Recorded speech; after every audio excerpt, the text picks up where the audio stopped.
Welcome to my channel, a list that brings your story about the love of a mafia boss. Now let's listen. The mountain air tasted like pine and regret when I first saw the house. My house now, according to the lawyer's crisp envelope that had arrived 3 weeks after Marcus's funeral. I stood at the edge of the gravel driveway, my second-hand Honda looking pathetic against the backdrop of timber and stone that rose 3 stories into the overcast sky. The lawyer had called it a modest mountain property. Modest. The word felt obscene here, where floor-to-ceiling windows reflected clouds like mirrors, where the wraparound deck could have hosted my entire apartment building. Marcus had never mentioned this place. Not in our 2 years of marriage, not in the bitter 6 months of divorce proceedings, not even in the final phone call where he'd slurred apologies I couldn't accept. The inheritance made no sense. We'd ended badly, me with a restraining order, him with a cocaine habit that had turned my gentle husband into a stranger who put holes in walls. The key felt heavy in my palm, iron and old-fashioned despite the house's modern lines. My fingers trembled as I approached the front door, and I hated myself for it. 28 years old and still jumping at shadows, still checking over my shoulder, still poor enough that inheriting anything felt like a cosmic joke. The lock turned with a smooth click that seemed too loud in the mountain silence. Inside, the air smelled wrong. Not musty or abandoned, but lived in. Cedar and something darker, leather, maybe whiskey, definitely masculine. The entryway opened into a great room with vaulted ceilings and a stone fireplace that could have swallowed me whole. Everything was clean, dust-free. The leather couch still held the impression of someone sitting there recently. My pulse quickened. The lawyer had said the property had been empty for months. I moved deeper into the house, my sneakers silent on the polished hardwood. The kitchen gleamed with stainless steel and black granite. A coffee mug sat in the sink, white porcelain with a small crack along the rim. I touched it with one finger, dry, but not dusty. "You're early." The voice came from behind me, and I spun so fast my hip slammed into the counter. Pain shot through my side, but it was nothing compared to the shock of seeing him. He stood in the doorway I'd just passed, impossibly tall in the frame, dressed in black slacks and a charcoal shirt with the sleeves rolled to his elbows. Dark hair, perfectly cut. A face that could have sold watches or cologne. Sharp jawline, dark eyes that seemed to calculate everything in a single glance. Young, maybe early 30s, but carrying himself with the kind of authority that made age irrelevant, and he was looking at me like he owned me. My voice came out strangled. "Who are you? This is my property." "Is it?" He moved into the kitchen with fluid grace, each step deliberate. No rushed movements, no aggression. Somehow that made it worse. Marcus's widow. Amelia, isn't it? The way he said my name, like he'd tasted it before, rolled it around, decided he liked the flavor, made my skin prickle. "How do you know my name?" I backed up until the counter pressed into my spine. "What are you doing here?" "I could ask you the same question." He reached past me, close enough that I caught his scent. Bergamot and something smoky. Expensive cologne that probably cost more than my rent. He opened a cabinet and pulled down 2 glasses. "But I already know the answer. The lawyer sent you the key. Told you this was yours now. Didn't mention the complications." "What complications?" He poured amber liquid from a crystal decanter into both glasses, then slid one across the granite toward me. I didn't touch it. Marcus owed me. His voice was quiet, almost gentle, which somehow made the words more menacing. Substantially, this house was collateral. "That's not... I inherited this legally. I have papers. I'm sure you do." He lifted his glass, watching me over the rim. Marcus was very good at paperwork, less good at honoring his debts. The room suddenly felt too small, the mountain silence outside too vast. No neighbors, no witnesses. Just me and this stranger, who moved through my inherited house like he belonged here more than I did. "I don't know anything about Marcus's debts," I said, trying to keep my voice steady. "We were divorced. Whatever he owed you has nothing to do with me." "Doesn't it?" He set down his glass with a soft click. "You accepted the inheritance. That comes with responsibilities, his debts, his mistakes." He paused, and something flickered in his dark eyes.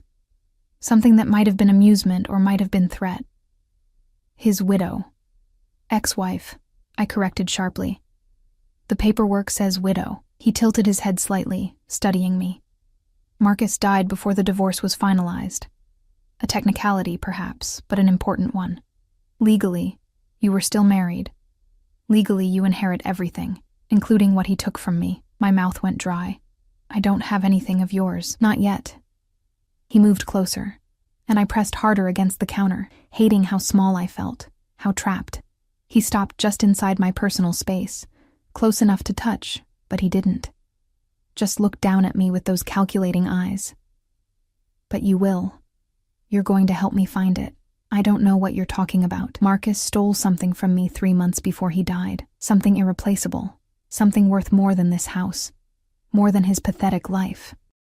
His voice stayed quiet, conversational. But there was steel underneath. He hid it here. And you're going to help me look. And if I refuse? The question hung in the air between us. He smiled then, and it didn't reach his eyes.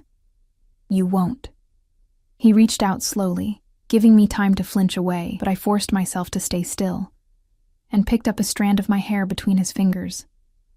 The touch was feather light, almost tender. You're alone here, Amelia. No family. No money. Working double shifts at that cafe downtown just to make rent on your studio apartment. Marcus left you nothing but debts in this house. You need this property.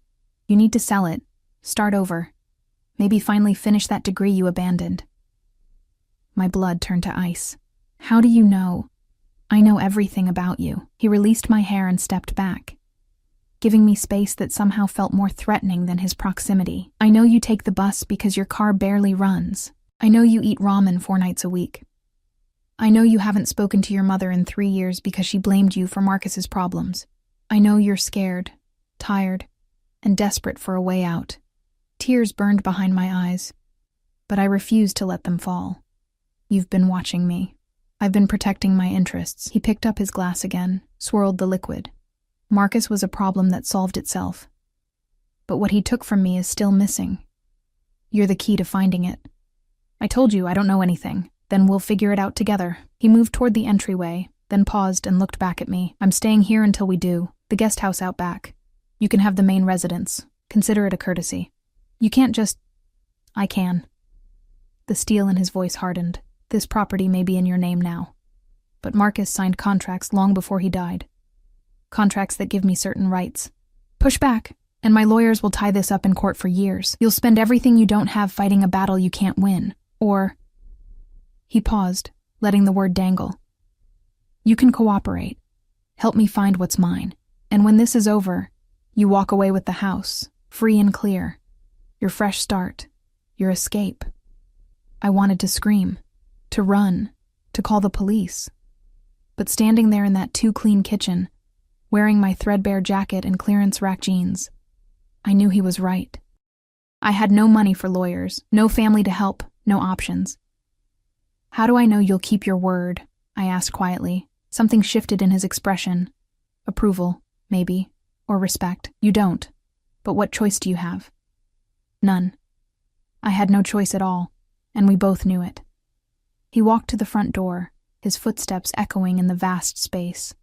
My name is Dante, by the way, since we'll be living together for a while. He pulled out a phone, one of several I could see in his pocket, and answered a call I hadn't heard ring. Yes. She's here. No, it's handled. Stay on the perimeter. The perimeter. The word sent chills down my spine. He ended the call and looked back at me one more time. Get settled, Amelia. Unpack whatever you brought. We start searching tomorrow. Then, almost as an afterthought, don't try to leave. My security team is very thorough. The door closed behind him with a definitive click, and I was alone in my inherited house that suddenly felt less like salvation and more like a cage with invisible bars. I looked down at my hands and realized they were shaking. Outside the window, I caught a glimpse of movement, a figure in a dark suit walking the tree line, then another near the driveway. Dante hadn't been exaggerating about security. I was trapped on a mountain with a man who knew everything about me, who moved through shadows like he owned them, who spoke of debts and stolen property and consequences with the casual certainty of someone who'd never been told no. And somewhere in this house, hidden in cedar and stone and secrets, was something Marcus had died protecting.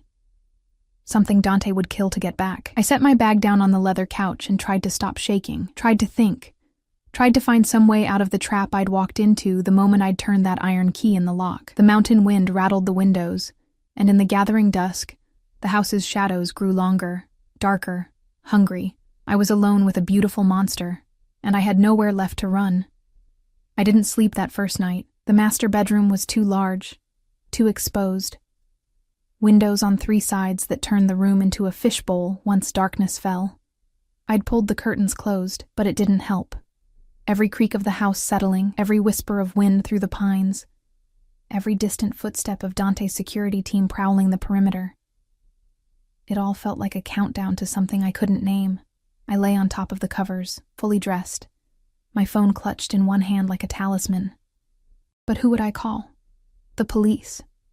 And tell them what? That a man was staying on property he claimed legal rights to? That I felt threatened by someone who'd only spoken to me in that quiet, measured tone? That he knew things about my life no stranger should know? By the time dawn bled gray light through the curtains, I'd made a decision. I would play along, help him search for whatever Marcus had stolen, and get out as fast as possible. Sell the house to the first buyer, take whatever money I could get, and disappear into a life where men like Dante couldn't find me. Simple, clean, survivable. The smell of coffee hit me the moment I opened the bedroom door. I followed it downstairs, my body tense, prepared for another confrontation. But the kitchen was empty, except for a French press on the counter, still warm, and a note written in sharp, precise handwriting. Drink. Eat. Meet me in the study at 9, 2nd floor, East Wing. D. I checked my phone. 8:47. The coffee was good. Too good. The kind that came from beans I could never afford. I poured a cup with shaking hands and opened the refrigerator, expecting it to be empty. Instead, I found it fully stocked. Fresh fruit. Eggs, cream, butter. Bread that smelled like it had been baked this morning. He'd had someone stock it. Overnight. While I'd been lying awake in the darkness, Dante had been orchestrating, preparing, ensuring I'd have everything I needed. The thought should have been comforting. Instead, it made my skin crawl. I forced down a piece of toast that tasted like ash and climbed the stairs at 8:58. The study was exactly where he'd said it would be. A room I hadn't explored the night before. Dark wood panels, floor-to-ceiling bookshelves, a desk that looked antique and expensive. Dante stood at the window, phone pressed to his ear, speaking in rapid Italian. He'd changed clothes, dark jeans today, a black Henley that emphasized the lean muscle of his shoulders and arms. He glanced at me as I entered, gestured to a leather chair, and continued his conversation. I caught fragments. Warehouse. Shipment. Take care of it personally. The words confirmed what I'd already suspected. Whatever Dante was, legitimate businessman wasn't on the list. He ended the call and pocketed the phone. A different one than yesterday, I noticed. You look tired. I didn't sleep. Afraid I'd come through your window. A hint of amusement colored his voice. Should I be? He considered the question seriously, head tilted. No. When I come for you, Amelia, you'll invite me in. The certainty in his words, the casual arrogance, made heat flush my cheeks. I wouldn't hold your breath. We'll see. He moved to the desk and pulled out a thick folder. Marcus kept records. Not well, but enough. Before he died, he made several trips up here. Always alone. Always brief. The last one was 2 days before his overdose. It wasn't... I stopped myself. Wasn't an overdose? Dante's dark eyes fixed on me. You think it was something else? I looked away. Marcus's death had been ruled accidental. Cocaine mixed with alcohol, cardiac arrest in his apartment. But there'd been things that didn't add up. The apartment had been too clean. Marcus was chaotic, messy. And he'd called me the night before, sober for the first time in months, saying he'd made a mistake and needed to fix it. I'd hung up on him. It doesn't matter, I said quietly. He's dead either way. It matters to me. Dante set the folder on the desk between us. Marcus was a courier, small time, mostly reliable. He moved packages for various clients, asked no questions, kept his mouth shut. Then 3 months ago, he got ambitious, thought he could steal from me and disappear. What did he take? Something that belongs to my family. Something with sentimental value that far exceeds its monetary worth. He paused. And something that, in the wrong hands, could destroy everything I've built. I studied his face, looking for cracks in the facade. You said you'd let me walk away when this is over. I did.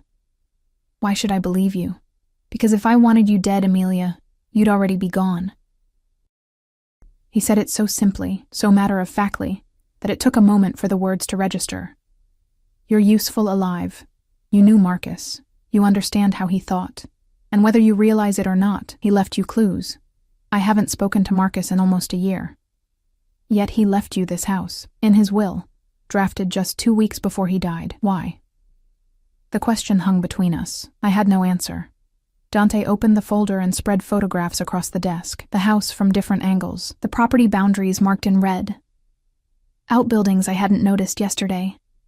A shed, a garage, the guest house where Dante was staying.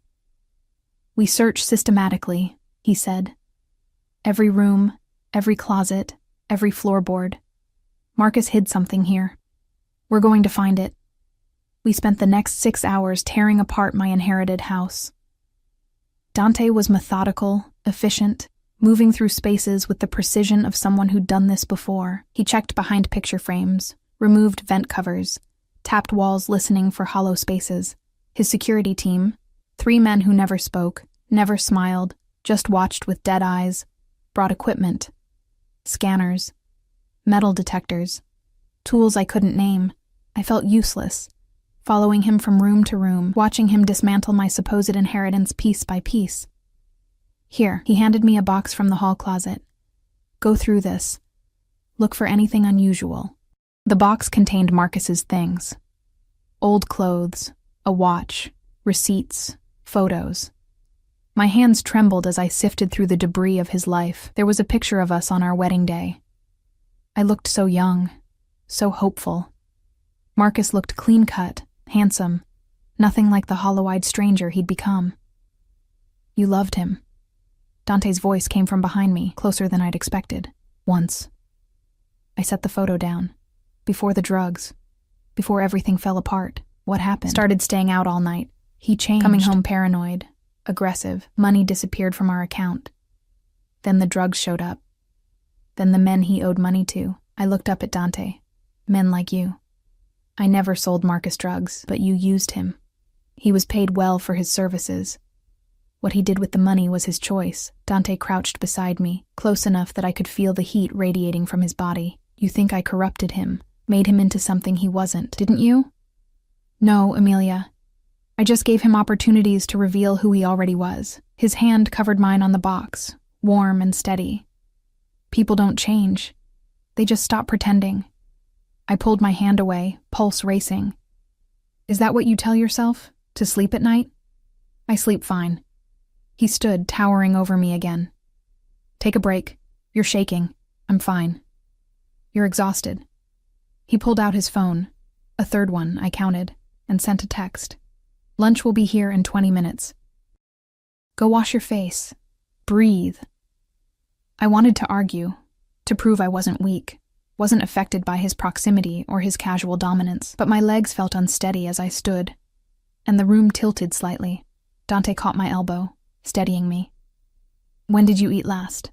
This morning. The toast. 1 piece of toast.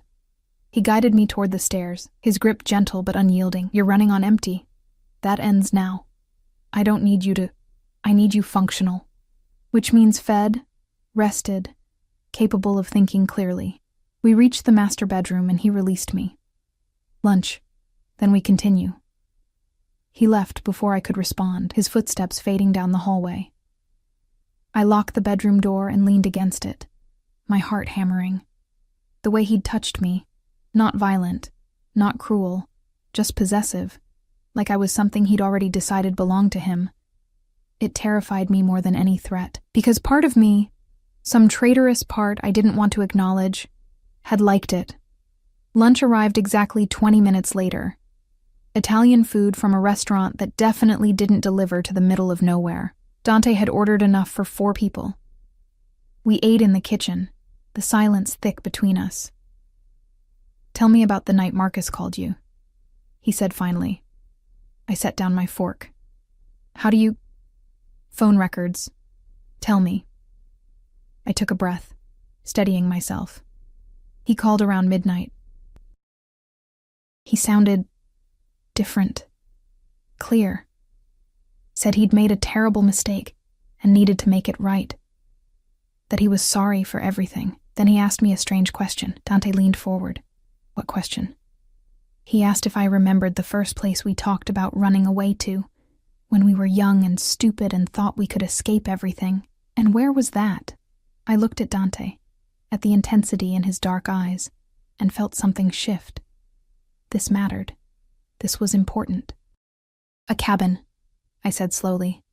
"His grandfather's cabin. Up here. Somewhere in these mountains. Marcus used to talk about it all the time.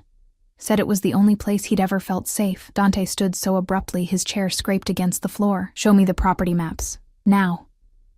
We spread them across the kitchen table. The main house, the guest house, the garage, all marked clearly. But there, at the edge of the property line, almost hidden in the dense tree cover, was a small structure I'd missed before. A cabin. Dante was already moving, phone to his ear, barking orders in Italian. "We go now, before it gets dark." "It's barely 2. Now, Amelia." He grabbed a jacket from the hall closet and tossed me one. "My men will sweep the perimeter first.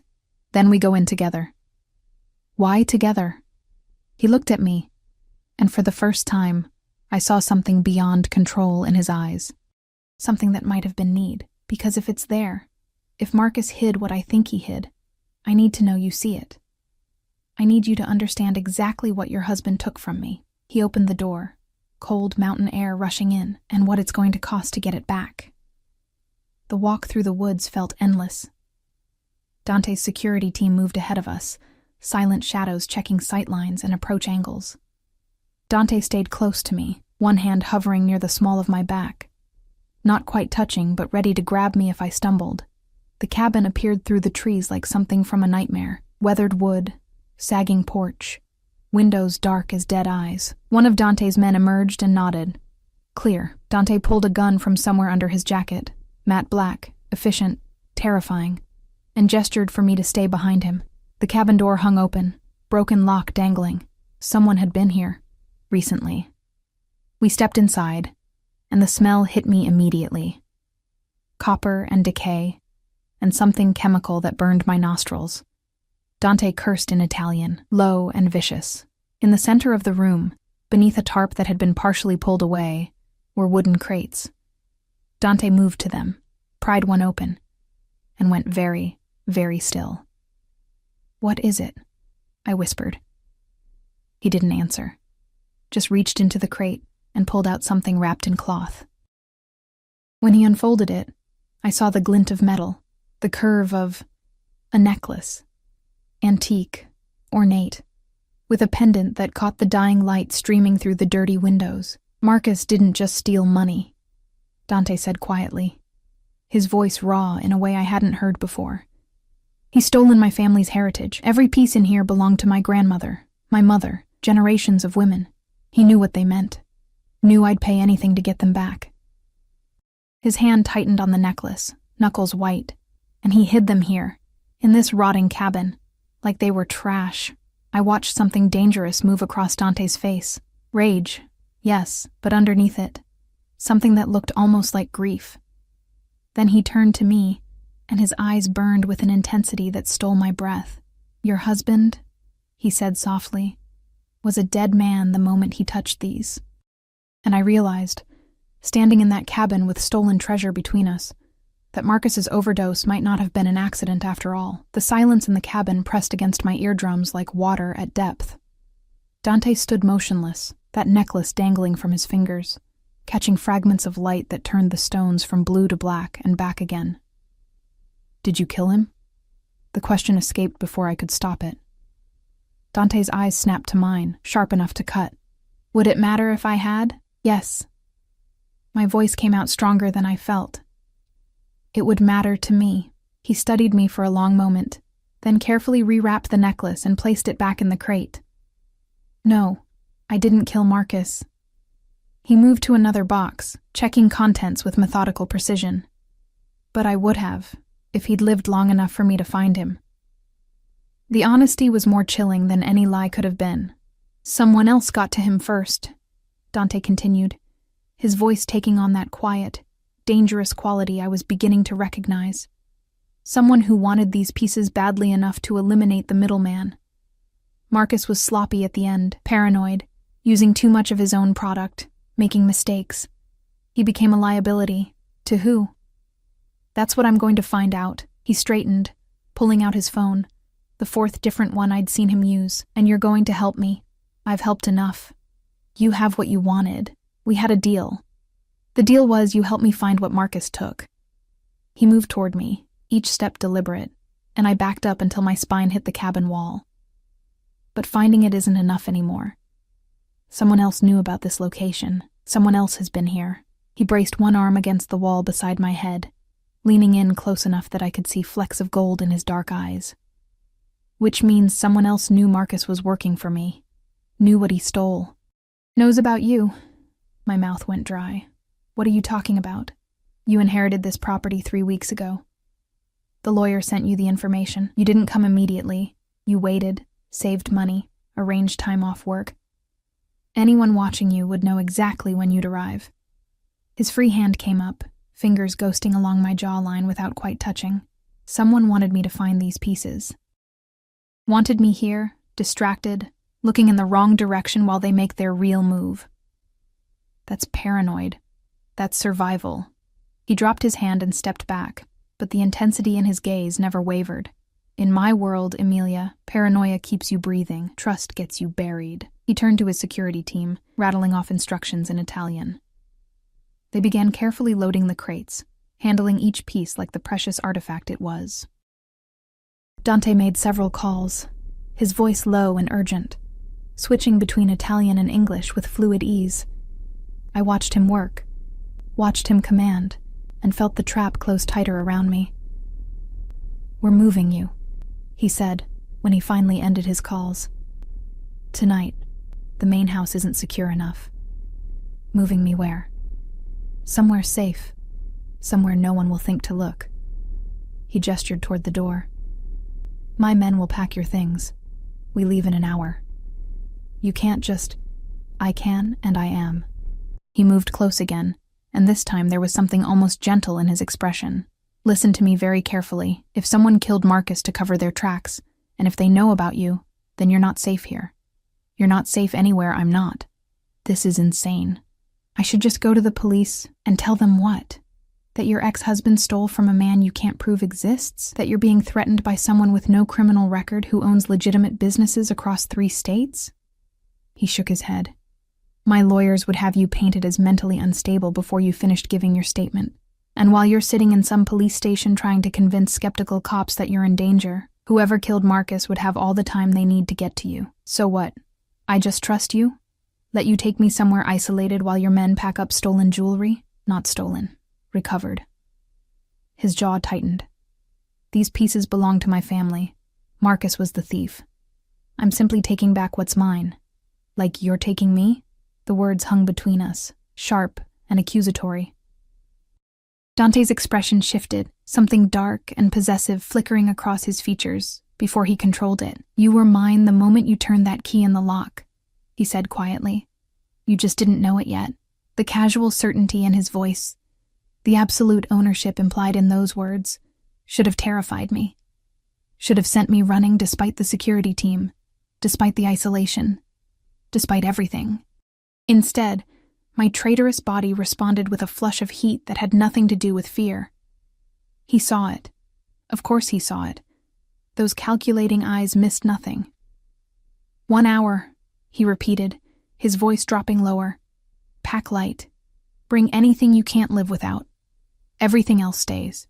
Then he walked out of the cabin, leaving me trembling against the wall, hating him and hating myself more for the way my pulse raced every time he came near. The next hour passed in a blur of controlled chaos. Dante's men moved through the main house with practiced efficiency, packing the jewelry into reinforced cases, sweeping for surveillance devices, checking sightlines and approach angles. I threw clothes into a duffel bag with shaking hands, my mind racing through impossible scenarios. I could run, steal one of the cars, drive down the mountain before anyone noticed. But Dante's security was everywhere. And even if I made it to the main road, where would I go? Back to my studio apartment where anyone could find me. To friends I hadn't spoken to in months because Marcus's chaos had consumed everything. I had nowhere to run, no one to call, no resources beyond the few $100s in my checking account. Dante had been right about that too. I was trapped by my own poverty, my own isolation, my own bad choices that had led me to Marcus in the first place. Ready?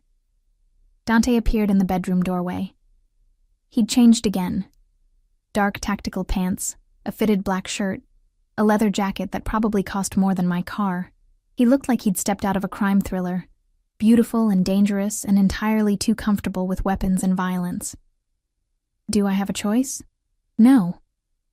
He took my duffel bag, slinging it over his shoulder like it weighed nothing. But I'll pretend you do, if it makes you feel better. You're not even going to lie to me. Pretend this is for my own good? It is for your own good, but I've never been good at pretending. He gestured toward the stairs, the cars waiting. The vehicle was exactly what I'd expected. A black SUV with tinted windows, reinforced panels, and enough luxury interior to make my entire apartment look like a cardboard box. 2 of Dante's men sat in the front seat, silent and alert. Dante guided me into the back, his hand on my lower back again in that proprietary way that made my skin prickle. He slid in beside me, close enough that his thigh pressed against mine in the confined space. "Where are we going?" I asked, as the SUV pulled away from the house. "A place I own. Secure. Off the grid." He pulled out yet another phone and began typing. "You'll be safe there while I handle the situation." "Handle the situation? You mean find whoever killed Marcus?" "Among other things." He glanced at me, and something in his expression softened fractionally. "You look terrified." "I am terrified. You've kidnapped me.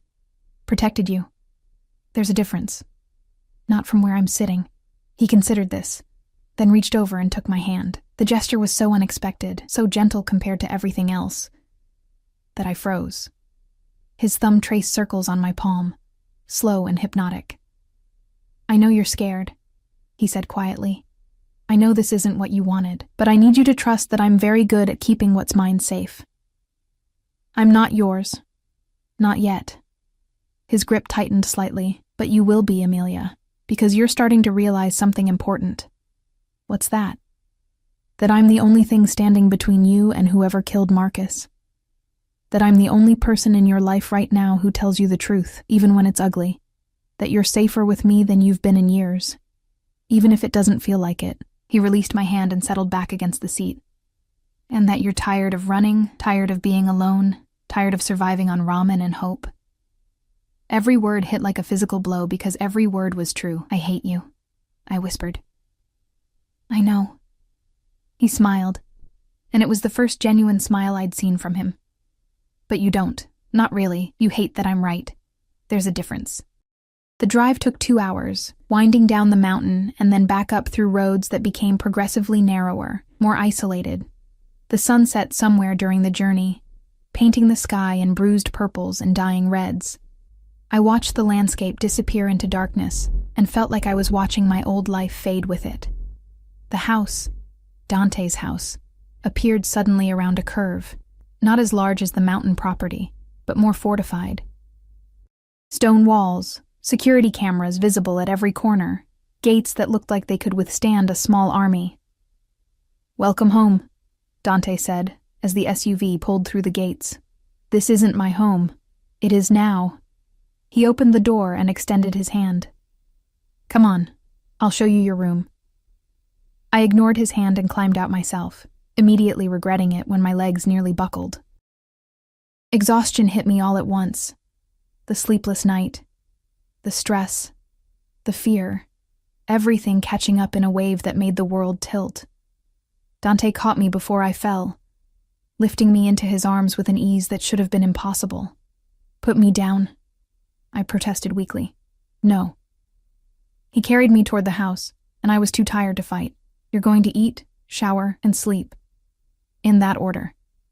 And before you argue, remember that I always get what I want, arrogant bastard. Accurate bastard. He shouldered open the front door and carried me through a foyer that gleamed with marble and modern art. But I'm your arrogant bastard now, so you'd better get used to it. He took me upstairs to a bedroom that was bigger than my entire apartment. Floor-to-ceiling windows overlooked the valley below, now just darkness scattered with distant lights. A king-sized bed dominated the space, covered in white linens that looked impossibly soft. Dante set me down gently on the edge of the mattress. Bathroom's through there. I'll have food sent up in 15 minutes. Don't try to leave. The house is alarmed, and my men are stationed at every exit. Prison with nice sheets. How thoughtful. Protection with nice sheets. Learn the difference. He moved toward the door, then paused and looked back. Emilia? What? You asked earlier if I killed Marcus. His dark eyes held mine. I didn't. But I will kill whoever did, not for him. I couldn't care less about Marcus, but because they threatened what's mine. And I protect what's mine with extreme prejudice. The door closed behind him, and I heard the soft click of a lock engaging from the outside. I was alone in a beautiful room, in a fortified house, with a man who spoke of ownership like it was already settled fact. A man who made my pulse race with equal parts terror and something I refused to name. I looked down at my hand, where his thumb had traced those slow circles, and my skin still tingled from his touch. Outside the window, night had swallowed the valley completely, leaving nothing but darkness and the reflection of my own frightened face staring back at me. Somewhere out there, Marcus's killer was moving, planning, hunting, and inside these walls, Dante was hunting them back. I was caught between predators, and I had no idea which one would devour me first. The thought should have been terrifying. Instead, as I lay back on sheets that smelled like bergamot and smoke, I realized with sick certainty that part of me was already hoping it would be him. I woke to sunlight streaming through unfamiliar windows and the smell of coffee that didn't come from a cheap drip machine. For a moment, I forgot where I was. Then memory crashed back. The cabin, the jewelry, Dante's hand on mine in the SUV, his declaration of ownership that should have repulsed me but instead left me feeling strangely anchored. The bedroom door stood open. I hadn't heard it unlock. I found clothes laid out on a chair near the bathroom. Designer jeans in exactly my size. A cashmere sweater softer than anything I'd ever owned. Undergarments still wrapped in tissue paper. Everything fit perfectly, because of course it did. Dante knew my size the same way he knew everything else about my life. The surveillance should have horrified me. Instead, as I pulled on clothes that actually fit instead of hanging loose from too many skipped meals, I felt something dangerously close to gratitude. I hated myself for it. Downstairs, I followed the coffee smell to a kitchen that belonged in an architectural magazine. All glass and steel and granite, with windows overlooking a valley that stretched for miles. Dante stood at the counter, phone pressed to his ear, dressed in dark slacks and a white shirt with the sleeves rolled up. He looked like he'd stepped out of an executive boardroom, except for the gun I could see holstered at his hip. He saw me and ended his call immediately. You slept. Not a question. A statement of fact, like he'd been monitoring me even unconscious. I was exhausted. I moved to the coffee pot, needing something to do with my hands. Nice prison you have here. It's not a prison if you're being kept safe. He pulled out a chair at the kitchen island. Sit. Breakfast will be ready in a minute. I can make my own. Sit. Emilia, the steel in his voice left no room for argument. I sat, and within moments, a woman appeared from somewhere in the house with a plate of eggs, bacon, fresh fruit, and pastries that looked like they'd been baked this morning. She set it in front of me without a word and disappeared again. You have staff, I said stupidly. I have people who ensure my life runs smoothly. Dante poured himself coffee and leaned against the counter, watching me with that intense focus that made me feel like a specimen under glass. Eat. I picked up a fork, my hand steadier than yesterday. What happens now? Now I find out who killed Marcus and who knew about the jewelry. He pulled out his phone, I'd lost count of which one, and showed me a photograph. Recognize him. The man in the photo was older, maybe 50s, with the kind of face that spoke of too many late nights and bad decisions. Something about him tickled at the edge of memory. I don't know. Maybe. I studied the image closer. Marcus had a lot of friends I never met. People he worked with. His name is Victor Rossi. He runs operations for the Calabrese family out of Chicago. Dante swiped to another photo, this one showing Victor in conversation with someone whose face was obscured. He was in the area 2 weeks ago, right around the time Marcus's lawyer would have sent you the inheritance papers. You think he killed Marcus? I think he was there when Marcus died. Whether he pulled the trigger himself or just watched. Dante shrugged, the gesture elegant and dismissive. Either way, he's involved. And he's coming for what's left. What's left? Dante's eyes locked on mine. You. The word hung in the air between us, heavy with implication. I don't understand, I said quietly. I'm nobody. I don't know anything. Marcus and I barely spoke for months before he died. But you inherited his property, his accounts, his records. Dante set down his phone and moved closer, pulling out the chair beside me. And more importantly, you're his widow, which means legally, you have claim to anything he possessed, including things Victor believes belong to him. Like what? Information, codes, account numbers. He reached out and tucked a strand of hair behind my ear, the gesture intimate and possessive. Marcus was sloppy, but he wasn't stupid. He would have kept insurance, proof of who hired him, what they wanted, where the money went. That information makes you valuable, and valuable things attract dangerous attention. My appetite vanished. I set down my fork with a trembling hand. So I'm bait. No. His hand cupped my cheek, thumb brushing my cheekbone. You're protected. There's a difference. Victor wants what Marcus had. I'm going to let him think he can get to it through you. And when he makes his move, the smile that crossed Dante's face was beautiful and terrible. I'll be waiting. You're using me. I'm keeping you alive. His thumb traced my lower lip, and I stopped breathing. Anyone else would have killed you already, Amelia, just to tie up loose ends. But I don't waste useful things. And you're very useful to me, because of what I might know, among other reasons. His dark eyes dropped to my mouth, and heat flooded through me. You're starting to understand how this works. What works? Power. Protection.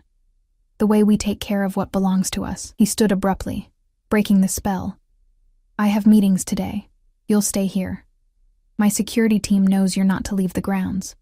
The house is fully stocked. Help yourself to anything you need. There's a library on the second floor, a gym in the basement, a pool out back, a gilded cage, the most comfortable one you've ever been in. He picked up his jacket from where it hung over a chair. I'll be back tonight. We'll have dinner. You can ask me all the questions I see burning in those scared eyes. I'm not scared of you. Liar.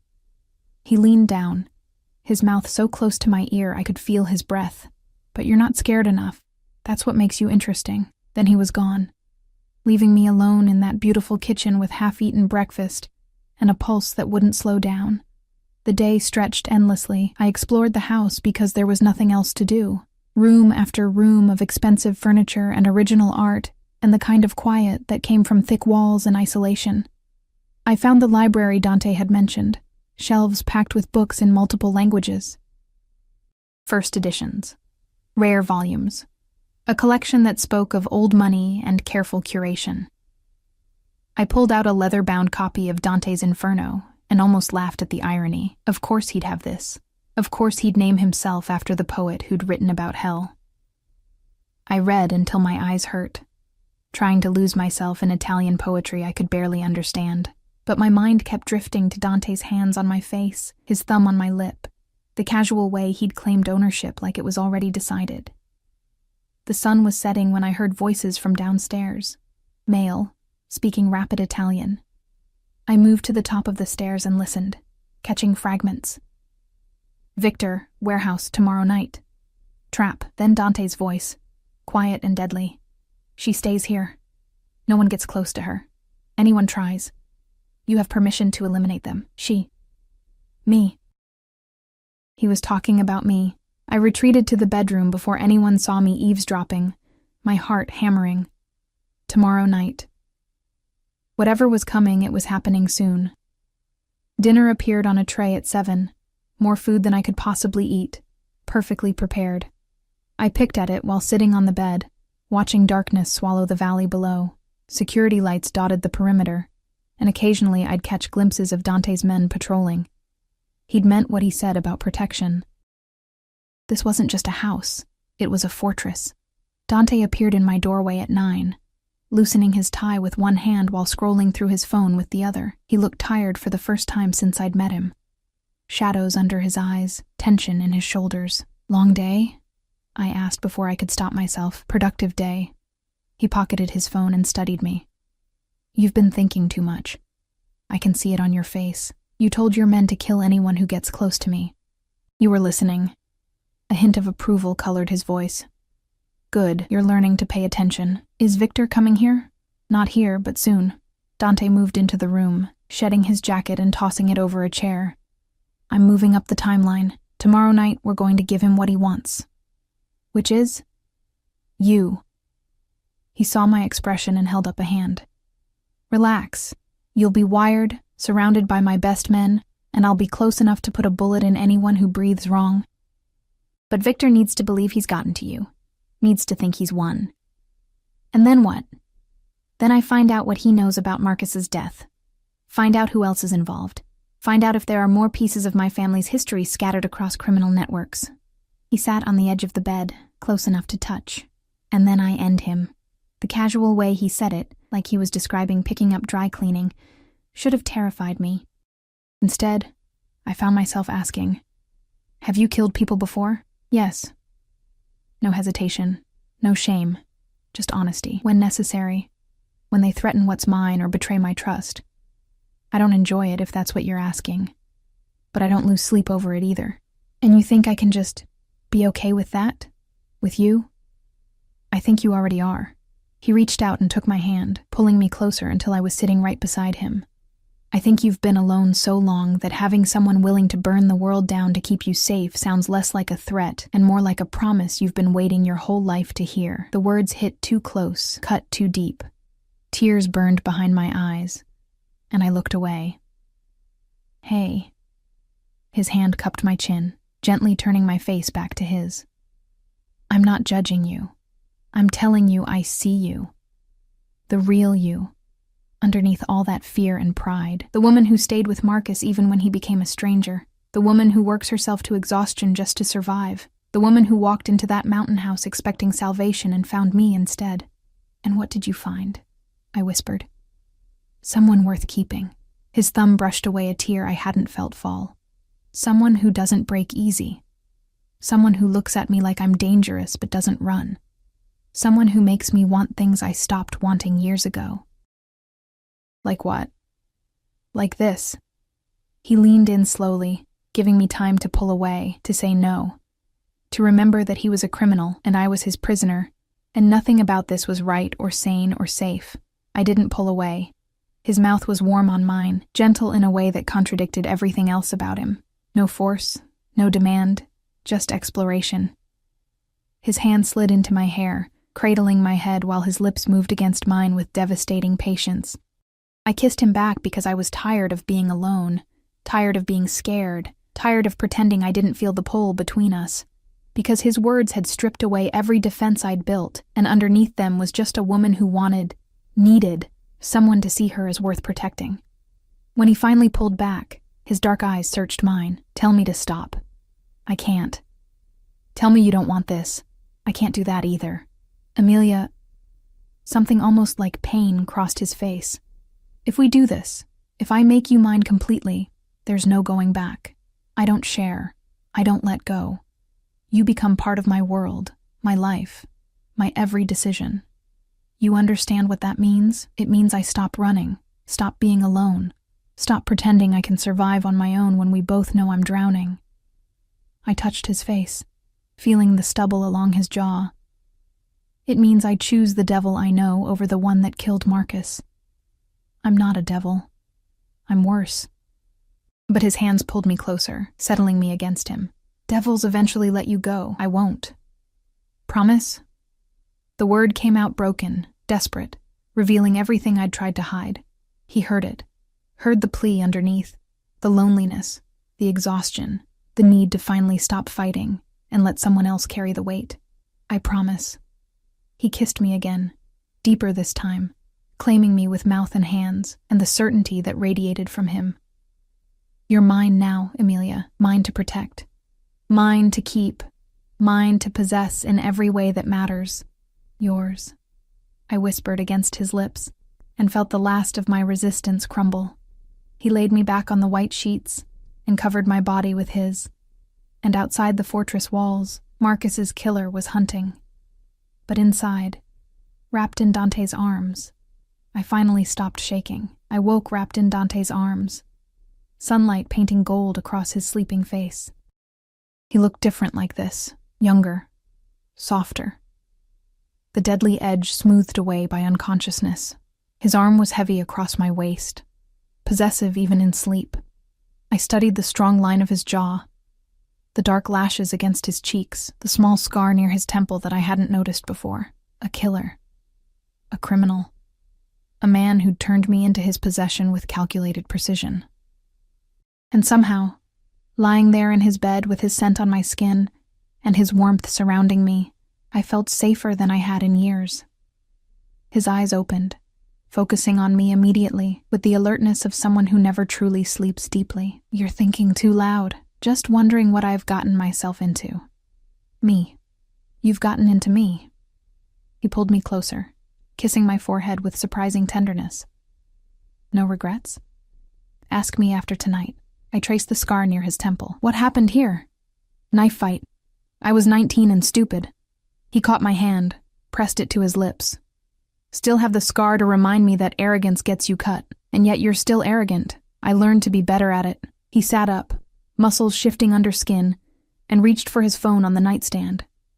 3 messages appeared on the screen, and his expression hardened. Victor's moving faster than expected. We need to accelerate the timeline. Fear spiked through me. How fast? Tonight. He knows you're here. Probably has had surveillance on the property for days. Dante's jaw tightened, which means he's desperate. Desperate men make mistakes, and I'm going to exploit every single one. He climbed out of bed, already shifting back into the dangerous man who commanded empires. Watching him dress was like watching someone put on armor, each piece of clothing another layer of control, until the vulnerable man who'd held me was buried under the calculating predator. What do I need to do? I asked. Exactly what I tell you, when I tell you, without question. He turned to face me, and his eyes were hard. Lives depend on your obedience tonight, Emilia. Mine, yours, my men's. You hesitate, you question, you panic. People die, understand? I nodded, throat tight. Say it. I understand. Good. He moved to the closet and pulled out a dress I hadn't seen before. Deep, emerald green, elegant and expensive. Wear this. Do your hair, your makeup. You're going to look like someone worth taking. The day crawled by in agonizing slowness. Dante disappeared into his office with his security team, planning and coordinating with the precision of a general preparing for battle. I bathed, dressed, made myself beautiful with cosmetics that had appeared in the bathroom like everything else. Already there, already anticipated. The woman in the mirror looked like someone else. Someone polished and expensive, wearing a dress that hugged every curve and heels that made my legs look impossibly long. I barely recognized her. Dante found me standing there, staring at my reflection. He came up behind me, hands settling on my waist, and met my eyes in the mirror. Perfect. He kissed my neck, just below my ear. Victor won't be able to resist, and if something goes wrong, it won't. Absolute certainty. I've done this 100 times, Kara. I know every move, every angle, every possible outcome. You're safe because I say you're safe. That's not how the world works. It's how my world works. He turned me to face him, hands framing my face. Trust me. Just for tonight. Trust that I won't let anything happen to you. I looked into those dark eyes and found myself nodding. Okay. Okay. He kissed me once, hard and possessive. Let's go end this. The warehouse sat on the outskirts of the city, industrial and abandoned looking from the outside. Inside, Dante's men had transformed it into a trap. Lighting positioned just right, cameras hidden in shadows, weapons stashed at strategic points. "He'll come in through the east entrance," Dante explained, showing me a tablet with the building's layout. "You'll be here, in the main floor, sitting at this table, visible but not obviously bait. I'll be in the rafters with a sniper rifle. My men will be positioned here, here, and here." He pointed to locations around the perimeter. "The moment Victor shows himself, the moment he reveals what he knows, I end this." "You mean you kill him?" "Yes." No apology. No justification. Just fact. He killed Marcus to cover his tracks. He'll kill you for the same reason. I'm simply being more efficient about it. A tech appeared and began fitting me with a wire. Small, nearly invisible, tucked against my skin beneath the dress. Dante supervised every step, his hands occasionally brushing mine, steadying me when I trembled. "Remember," he said quietly, "you're scared but trying to hide it. You think you're meeting someone who can help you understand what Marcus was involved in. You don't know I'm here. You don't know this is a trap. You're just a frightened widow looking for answers. I don't have to act that part. I know." He kissed my forehead. "That's what makes you perfect for this." They positioned me at a metal table in the center of the warehouse floor. A single light overhead creating a pool of illumination in the darkness. I could feel Dante's presence somewhere above me. Could sense his men in the shadows. But I'd never felt more alone. Minutes stretched into eternity. Then I heard it. Footsteps, multiple sets, approaching from the east. Victor Rossi emerged from the darkness with 3 men flanking him. He looked exactly like his photo, older, weathered, with eyes that had seen too much and cared too little. He smiled when he saw me, and it was the smile of a shark. "Mrs. Moretti." His accent was thick, Eastern European underneath the American veneer. "Thank you for agreeing to meet. You said you had information about my husband." I kept my voice steady, remembering Dante's instructions. "About what he was involved in." "Oh, I have information." Victor pulled out the chair across from me and sat, his men spreading out to watch the perimeter. "Your husband was a thief. He stole from very powerful people. People who don't forget, who don't forgive." "The jewelry," I said, "the pieces he hid in the cabin." Victor's eyes sharpened. "So you found them. Good. That makes this easier. Where are they now?" "Somewhere safe." "Nothing is safe for me, Mrs. Moretti."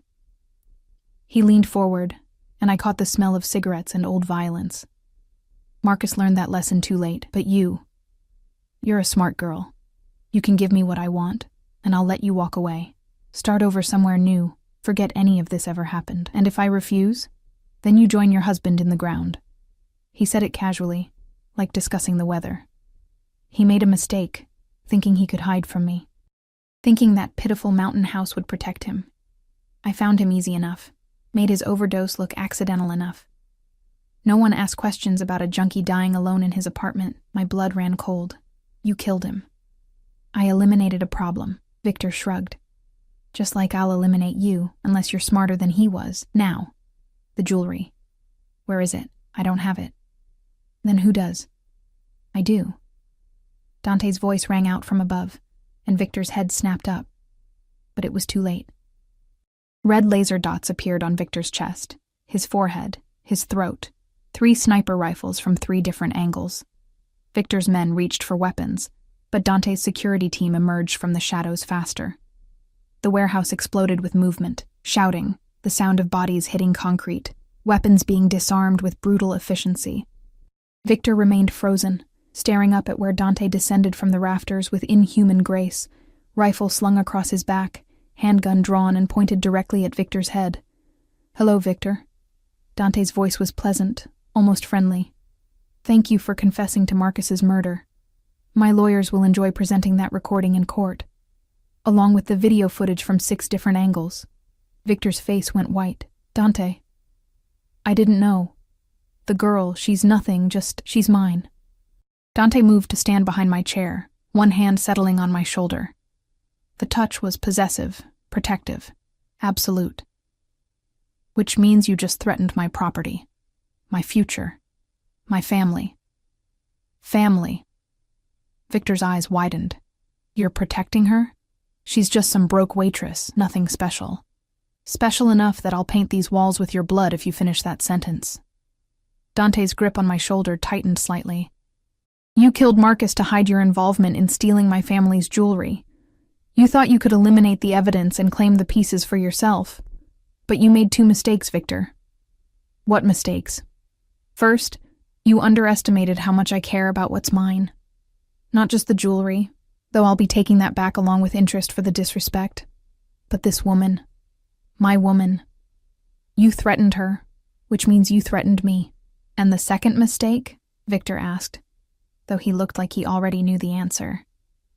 You confessed to murder on camera, surrounded by witnesses. Dante smiled, and it was the most terrifying expression I'd ever seen.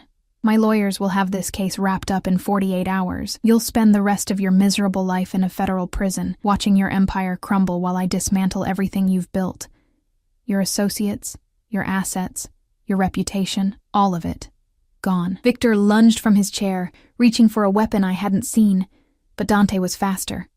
A single shot rang out, and Victor collapsed back into the chair, clutching his shoulder and screaming.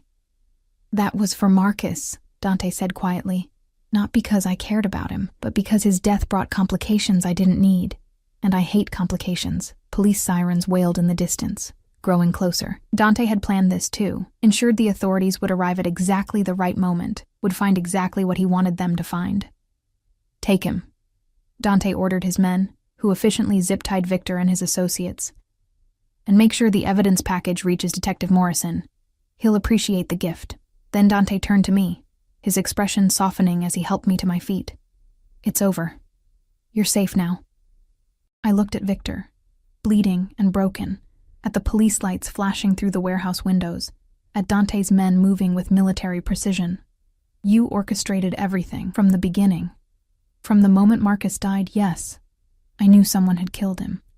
Knew they'd eventually come for you. I simply accelerated the timeline and controlled the variables. He cupped my face in his hands, including you. I should hate you for that, but you don't. Not a question. He knew. He'd always known. No, I admitted. I don't. The police flooded the warehouse, and Dante smoothly transitioned into the role of concerned citizen who'd helped solve a murder. He was charming, credible, presenting evidence with the polish of someone who'd done this before. The detective in charge, Morrison, apparently already on Dante's payroll, took everything with practiced efficiency. Within 2 hours, Victor was in custody, charged with murder, theft, and 6 other crimes. The jewelry was officially recovered and returned to its rightful owner. And I was escorted to Dante's waiting SUV, wrapped in a blanket despite the warm night, while he finalized details with the authorities. You okay? One of Dante's men asked, the first time any of them had spoken directly to me. I think so. Boss really cares about you. Never seen him like this before. The man smiled slightly. You're good for him. Makes him almost human. Before I could respond, Dante appeared and slid into the SUV beside me, pulling me against his chest. Let's go home. Home. The fortress that had been my prison had become something else. Sanctuary, refuge, the place where I belonged. The drive back was silent, Dante's arms around me, his heartbeat steady beneath my ear. I should have been processing everything, the danger, the violence, the casual way he'd destroyed Victor, but all I could think about was how safe I felt, how right this was, how completely I'd surrendered to the dangerous man holding me. What happens now? I asked as we pulled through the security gates. Now. Dante tilted my chin up, his dark eyes meeting mine. Now I marry you. Make this official. Make sure everyone knows you're untouchable because you're mine. We sell the mountain house or keep it as a vacation property. Your choice. I set you up with whatever life you want. Finish your degree, open a business, do nothing but read in my library all day, whatever makes you happy. And in return, you stay. You're mine. You trust me to protect you, provide for you, build a life with you. His thumb brushed my lip. You let me love you the only way I know how. Obsessively, possessively, completely. That's not normal. Nothing about us is normal, Kara. Normal is what you had with Marcus. Safe, predictable, ultimately destructive. What I'm offering is dangerous, intense, and absolutely permanent. He leaned in, his mouth a breath away from mine. So tell me, do you want normal? Or do you want me? I thought about my studio apartment, my double shifts, my lonely nights and desperate budgets. I thought about Marcus and his broken promises, about Victor's cold eyes and casual violence.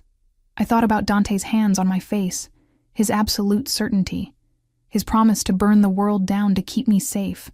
You, I whispered. I want you, then you have me. He kissed me deeply, sealing the promise. Forever. 3 months later, I stood in Dante's study, our study, wearing his grandmother's sapphire necklace and a wedding ring that felt surprisingly natural on my finger.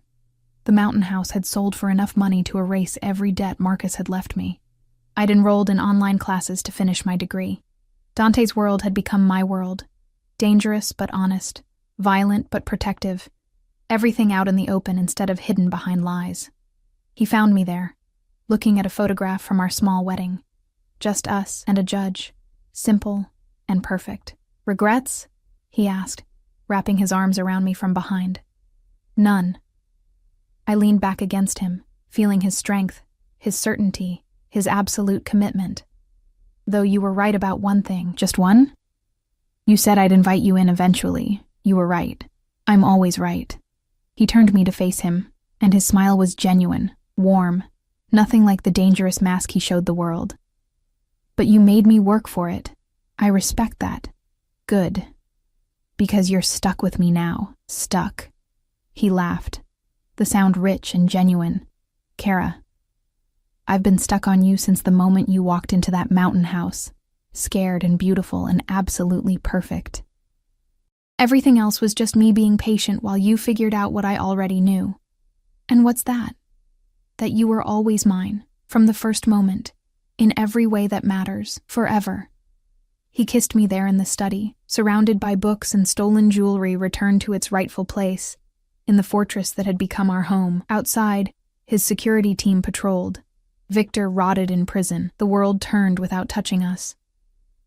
And I, the broke waitress who'd inherited a dead man's secrets, had found something I'd stopped believing in: safety, protection, and a love so fierce it would destroy anyone who threatened it. Dante had been right about everything. He always was. But I'd been right too. Sometimes the devil you choose is better than the one hunting you. And sometimes, wrapped in dangerous arms that would never let go, you finally stop running and start living. The mountain wind couldn't reach us here. Nothing could. We were home.